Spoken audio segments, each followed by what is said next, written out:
그들은 왜 예수의 부활을 감추고 싶었을까?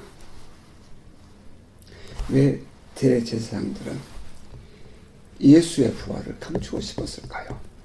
이 질문은 예수의 부활이 갖는 의미가 무엇인가?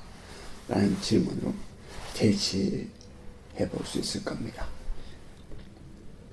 그리고 또 달리 말하면 부활, 우리가 예수를 믿어야 할 이유가 된다는 그런 내용일 거예요. 왜 대제사장은 예수의 부활을 감추고 싶었을까? 그에 앞서서 우리는 예수의 부활이 갖는 의미를 생각해 보는 것이 이 대제사장들이 예수의 부활을 감추고 싶었던 그 마음을 대변해 줄 수 있다고 생각합니다. 예수의 부활이 갖는 첫 번째 의미는 예수의 부활은 예수가 하나님의 아들 그리스도다 하는 것을 증거해 주기 때문입니다. 그리고 둘째는 예수의 부활은 예수의 죽음이 자기 자신의 죄 때문이 아니라 다른 사람들을 위한 대신 죄값을 지불한 대속의 죽음이 되기 때문이에요. 다시 말하면 예수께서 이 부활했다는 것은 예수님이 죄가 없다는 것을 의미하는 거죠. 자, 이제 세 번째는 이 예수의 부활은 오직 예수밖에 구원의 길이 없음을 증거합니다. 그리고 네 번째는 예수의 부활은 하나님 나라의 실존을 증거한다는 거예요. 그래서 예수의 부활이 중요한 것입니다. 자, 이 네 가지의 내용 우리가 함께 묵상해 보기를 원합니다. 첫째, 예수의 부활은 예수가 하나님의 아들이라는 것을 증거한다는 거죠. 예수는 스스로 본인이 하나님의 아들 메시아라고 외쳤습니다. 그는 스스로를 인자, the son of man이라고 표현했고요. 그런데 이 유대인들에게 있어서 the son of man은 메시아를 지칭한 말이고 또 하나님의 아들을 the son of God 같은 의미로 통용되는 메시아에 대한 이름이었죠. 우리는 이미 예수께서 잉태된다는 사실을 천사 가브리엘로부터 이 마리아에게 수태고지 알려지게 되었을 때의 사건을 우리는 알고 있어요.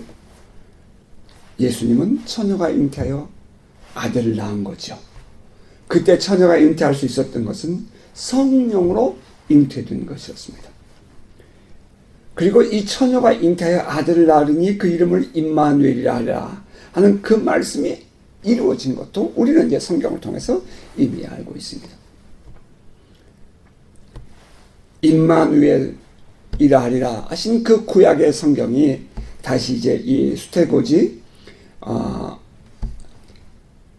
그 가브리엘 천사가 마리아에게 말할 때는 그 이름을 예수로 하라. 자기 백성을 저희 죄에서 구원할 자라 하는 이름으로 지어줬죠. 예수, 그는 높으신 하나님의 아들이었습니다. 그러니까 그의 이 존재 자체가 곧 하나님의 아들이라는 거죠. 예수는 성령 안에서 스스로 자기가 하나님의 아들됨을 인식했고요. 그리고 예수의 제자들이 그 예수를 자기를 향해서 주는 그리스도시요 하나님의 아들이십니다 라고 말했을 때에 예수는 이 베드로에게 혹은 마르다에게 매우 중요한 이야기를 합니다. 내 이름이 반석이다. 그래서 내가 이 반석 위에 내 교회를 세우겠다라는 그런 얘기를 하기도 하죠. 또 마르다에게 내가 부활이니 나를 믿는 영원히 죽지 아니하리라 그렇게 말씀하기도 합니다. 죽은 자는 다시 살아나고 죽지 않은 자는 영원히 살리라 그렇게 말씀하시기도 해요. 그러니까 마르다도 그런 고백을 했고요. 예수는 하나님의 아들이고 그리스도라고 또 마르다가 그렇게 고백했고요. 베드로가 또 그렇게 고백을 했어요. 또 한편 예수께서 그 빌립을 전도할 때에 빌립이 또 예수에게 그렇게 고백하기도 했죠. 주는 그리스도시요 이스라엘의 임금 왕이로소이다 라고. 이 말은 곧 이 유대인들에게는 도저히 받아들일 수 없는 그런 말이었던 것입니다. 그 나사렛 출신의 목수의 아들, 지금 생각하면 하나 보잘것없는 신분의 아들이었다는 거예요. 더군다나 그의 아버지가 누군지도 모르는 사생아죠. 그때 입장에서 볼 때는 처녀가 어떻게 아들을 낳아요? 있을 수 없는 일이죠. 그래서 이 당시의 종교 지도자들을 비롯한 그 모든 유대인들은 예수를 하나님의 아들로, 메시아로, 그리스도로 받아들일 수 없었어요. 그렇게 말하는 예수는 하나님을 욕되게 만든 자라고 그들은 분노했고 그 예수를 십자가에 못 박아 죽인 것입니다. 십자가에 못 박아 죽였다. 당시에 지금도 마찬가지겠죠. 그 십자가에 못을 박았다 이 얘기는 그게 재료가 나무였다는 것을 의미하는데 나무에 달려 죽은 거죠. 이 나무에 달려 죽은 자는 하나님께 저주받은 자지요. 하나님께 저주받은 자가 어떻게 그리스도일 수 있습니까? 하나님께 저주받은 자가 어떻게 하나님의 아들일 수 있어요? 그들은 자기의 손으로 예수를 나무에 달지 않았습니다. 자기의 손에 피를 묻히지 않겠다고 그들은 예수의 제자 가룟 유다를 꼬셨고 유혹했고 또 빌립을 속였던 것입니다. 이 빌라도를 이용했던 것입니다. 그들의 입장에서 바라볼 때 예수가 메시아라고 받아들이신다는 것은 도저히 용납될 수 없는 그런 것이었습니다. 그런데 이제 이 마태복음 27장에 우리가 읽었던 28장 그 앞에 27장 63절 64절을 보면 이런 내용도 있답니다.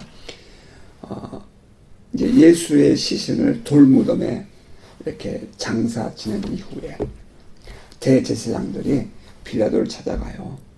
그리고 이렇게 말하죠. 저가 살아있을 때에 자기가 사흘 만에 다시 살아나려고 사람들에게 말을 했는데 만약에 예수의 제자들이 가서 그 시신을 훔쳐간 이후에 예수님이 부활했다고 말한다면 이 많은 백성들이 속게 것입니다. 그러므로 이 군인들을 경비병들을 세워서 잘 그 무덤을 지키게 해 주십시오 라고 요구를 해요. 그때 이 대제사장들도 만약에 예수가 부활하게 된다면 그가 하나님의 아들 메시아라는 사실을 알게 되기 때문에 그들은 도저히 그 사실을 믿지 않았을 뿐 아니라 예수의 부활을 거부하고 싶었던 것입니다. 그런데 예수가 부활했습니다. 예수가 부활했어요. 이것은 그들에게 엄청난 충격이 될 수밖에 없었죠. 어찌하든지 그들은 예수의 부활을 감추고 싶었습니다. 아니, 감추어야 했습니다. 예수가 하나님의 아들 그리스도라는 사실이 인정되면 지금까지 그들의 모든 언행은 거짓이 되고 자기들이 하나님의 아들 메시아를 그리스도를 십자가 나무에 달려 죽이는 그런 엄청난 일을 범하게 된 것이 되기 때문입니다. 그로 말하며 그들이 져야 할 대가는 상상할 수 없는 거죠. 따라서 그들은 예수의 부활을 감추고 싶었습니다. 예수가 하나님의 아들이라는 사실을 받아들이고 싶지 않았다는 것입니다. 그리고 두 번째는 예수의 부활이 갖는 의미는 예수의 죽음은 자기 자신의 죄값 때문이 아니라 다른 사람들의 죄값을 대신 갚아주기 위함이었다는 거죠. 예수는 나무에 달려 죽었습니다. 이것은 분명히 하나님의 저주였어요. 하나님의 저주는 죄값을 지불하는 것입니다. 우리는 모두 죄를 지었습니다. 성경이 말한 대로 그 우리의 지은 죄에 대한 죄값은 사망입니다. 이 사망은 하나님과 영원히 단절된 것을 의미하는데요. 그런데 그 하나님과 영원히 단절된 분리, 이것이 바로 하나님의 저주라는 것입니다. 다시 말해서 하나님의 저주는 하나님과 영원히 분리된 곧 사망으로만 갚을 수 있는 것이었습니다. 생명이 지불되지 않으면 용서받을 수 없는 것이 인간이 지은 죄라는 것입니다. 이것은 하나님이 정하신 법이에요. 어느 누구도 바꿀 수 없으며 하나님조차도 그것을 바꿀 수 없는 하나님의 법이었던 것입니다. 예수가 십자가에 못 박혀 죽었습니다. 나무에 달려 죽었어요. 대제사장을 비롯한 유대인들은 봐라, 예수는 나무에 달려 죽지 않았는가. 그는 역시 하나님의 저주를 받은 것이 맞아. 그는 하나님의 저주를 받은 거야. 그래서 나무에 달려 죽은 거야. 그렇게 그들은 말했습니다. 그들은 자기들이 예수를 나무에 달려 죽게 하지 않았다는 것을 주장하기 위해서 빌라도라는 사람의 정치의 손을 빌리기도 하죠. 그래야 자기들의 주장이 타당성 있게 보이기 때문입니다. 예수를 나무 십자가에 못 박았습니다. 이것은 하나님의 저주를 받은 거예요. 자, 예수가 나무에 달려 죽었다는 것은 분명하게 하나님의 저주를 받은 건 맞습니다. 이건 조금의 양보도 없고 익스큐즈가 없습니다. 맞아요. 예수가 나무에 달려 죽은 것은 철저한 하나님의 저주였습니다.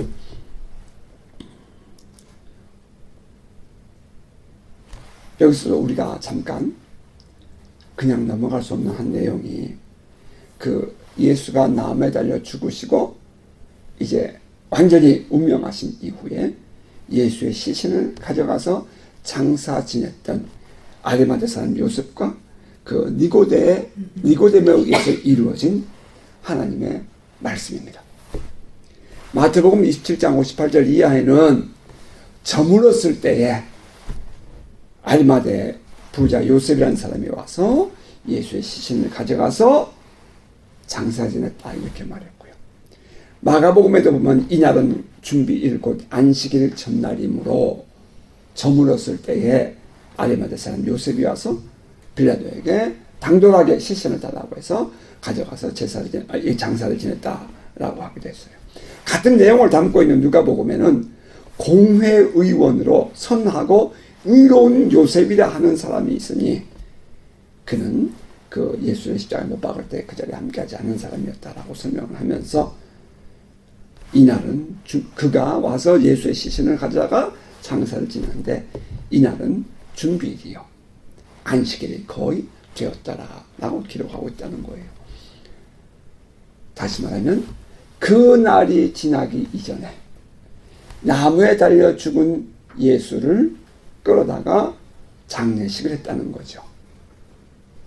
이것은 매우 중요한 의미가 있어요. 우리는 그냥 지나가지만 이것은 곧 토라의 말씀을 이룬 것이 됩니다.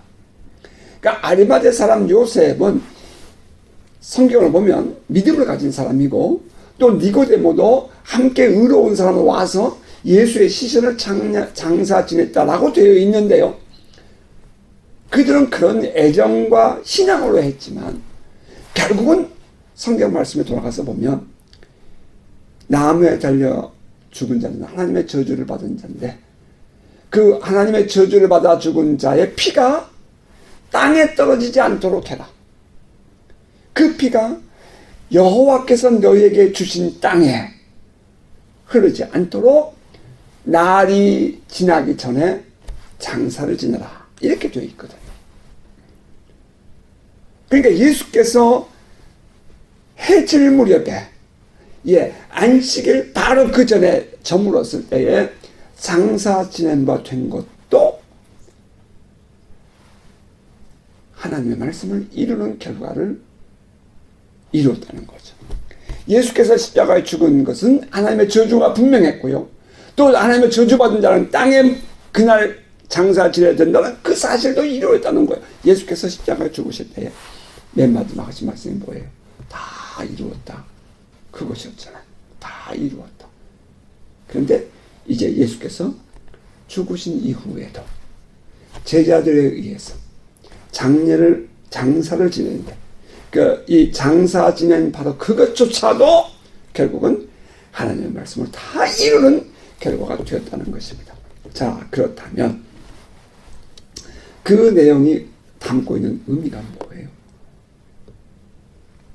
하나님의 저주가 분명하다는 것입니다.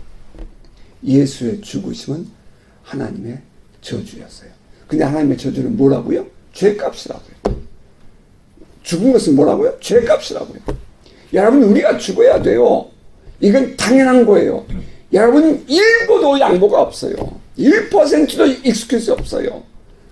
죄값은 반드시 죽어야 됩니다. 그런데 이 유대인들 대제사장들은 예수를 십자가에 못 박아 죽이면서 저가 하나님을 욕보인 자이기 때문이다. 그래서 하나님의 저주를 받았다고 말했는데 그 예수가 부활해 버렸습니다.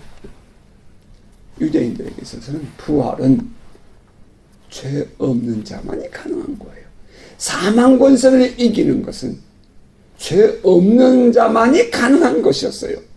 그런데 그 예수가 죽음에서 부활했다는 것입니다. 사망 권세를 이겼어요. 사망 권세를 이겼다는 것은 예수가 죄가 없다는 것을 의미하는 거죠. 자, 그러면 예수가 십자가에서 못 박혀 죽었어요?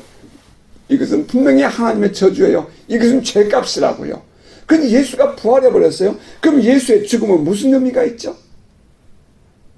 이제 여기에 진정한 그리스도의 오심의 의미가 있는 겁니다.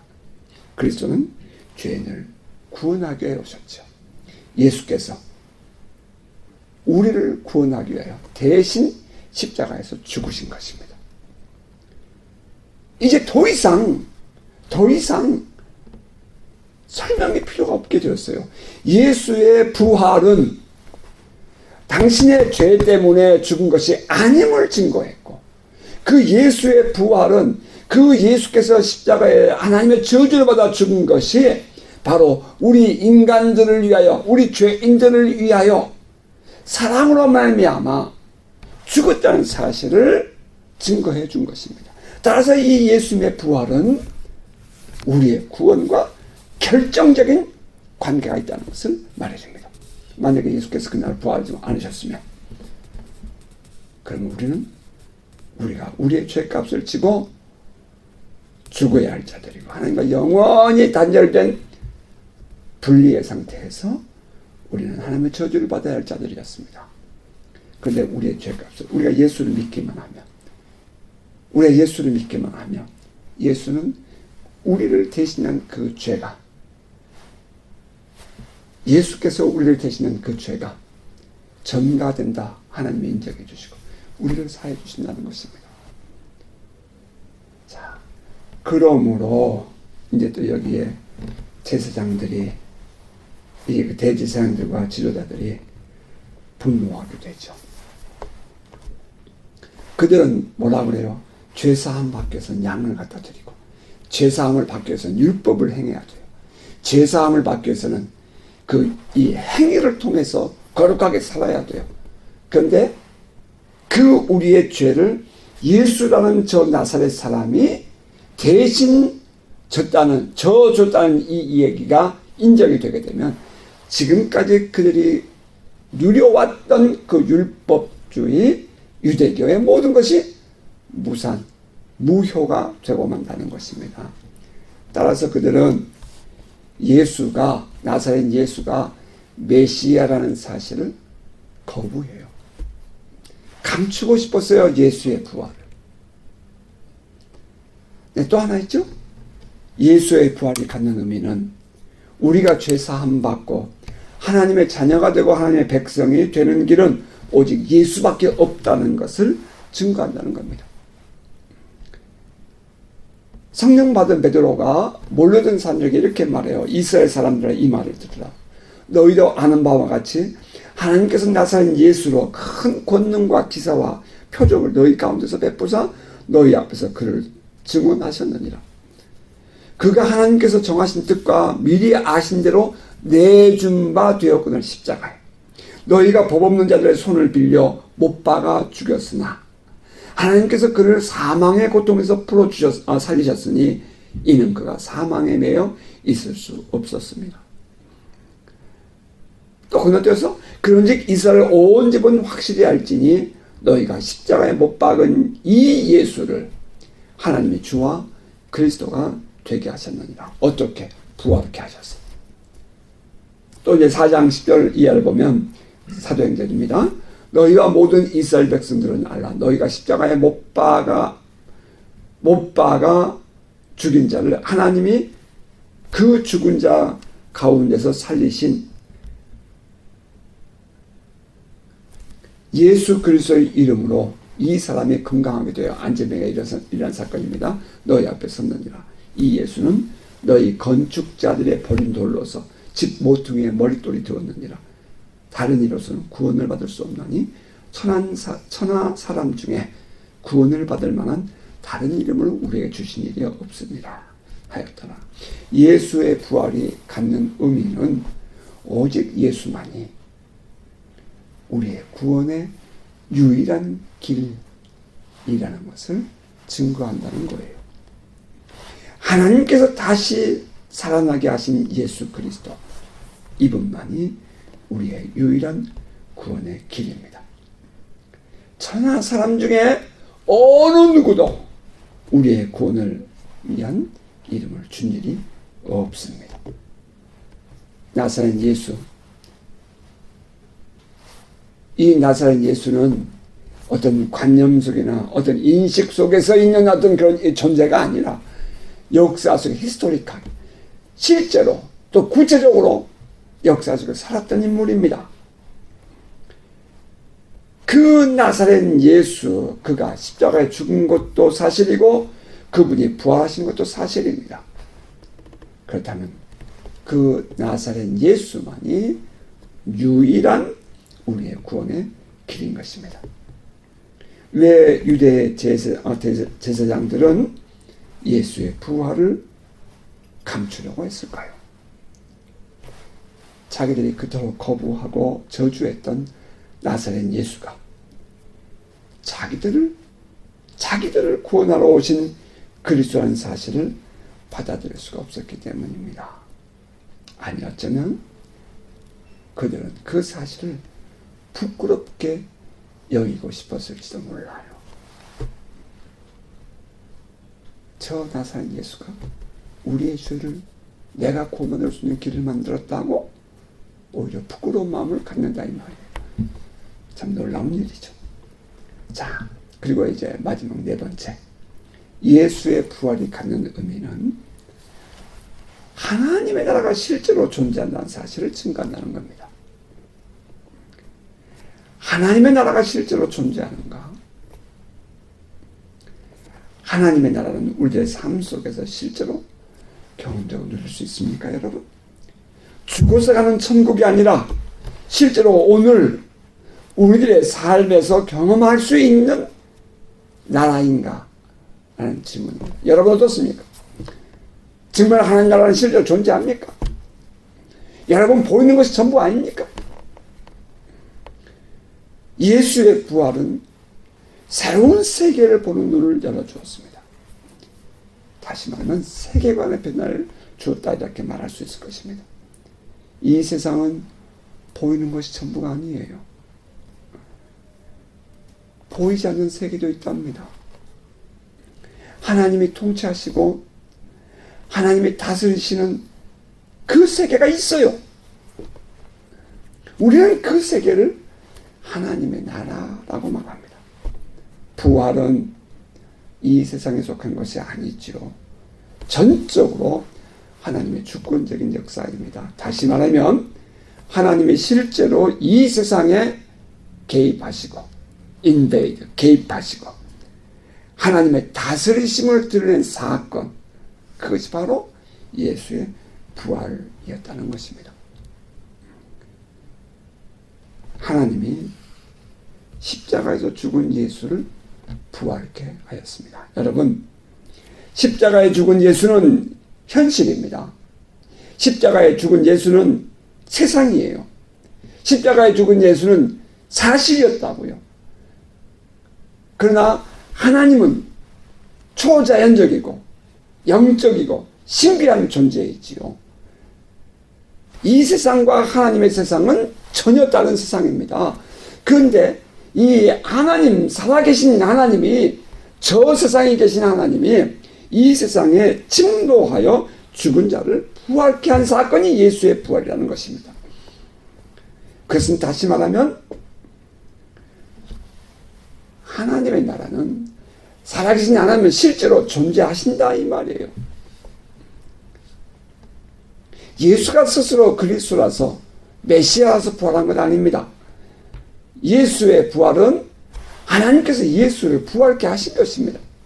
여러분, 여기서 우리가 분명하게 알아야 합니다. 예수의 부활의 주체는 하나님입니다. 사도 바울은 이렇게 말해요. 예수를 죽은 자 가운데서 살리신 이의 영이 너희 안에 거하시며, 성령이죠. 예수 그리스도를 죽은 자 가운데서 살리신 이가 하나님이에요. 너희 안에 계시는 그 성령으로 말미암아 너희 죽을 몸도 살리시리라, 이렇게 말했습니다. 예수의 부활은 스스로 그가 메시아이기 때문에 부활한 것 아니에요. 하나님께서 그를 부활케 하신 것입니다. 우리가 스스로 예수 믿었다고 저절로 부활하는 것 아닙니다. 우리 안에 계신 성령으로 말미암아 우리는 하나님께서 우리를 부활케 하실 것입니다. 예수의 부활 하나님이 하셨습니다. 예수의 부활이 역사적인 사실이라면 하나님은 실제로 존재하는 분인 것을 증명합니다. 그 하나님을 아버지라고 우리가 부르고 있고 그 하나님의 통치를 받고 있는 것, 이것이 바로 우리가 이 하나님 나라 안에서의 삶을 살고 있는 것이랍니다. 그 하나님이 우리에게 말씀하십니다. 기도하라. 기도하고 맡기라고. 하나님이 우리와 동행하시며 하나님은 우리의 삶을 통해서 하나님의 뜻을 이루어 가시라고 우리에게 약속하십니다. 하나님이 우리와 동행하시니 하나님을 우리의 삶에서 인정하고 믿음으로 살라고 하나님은 지금도 우리에게 요구하시고 말씀하신 것입니다.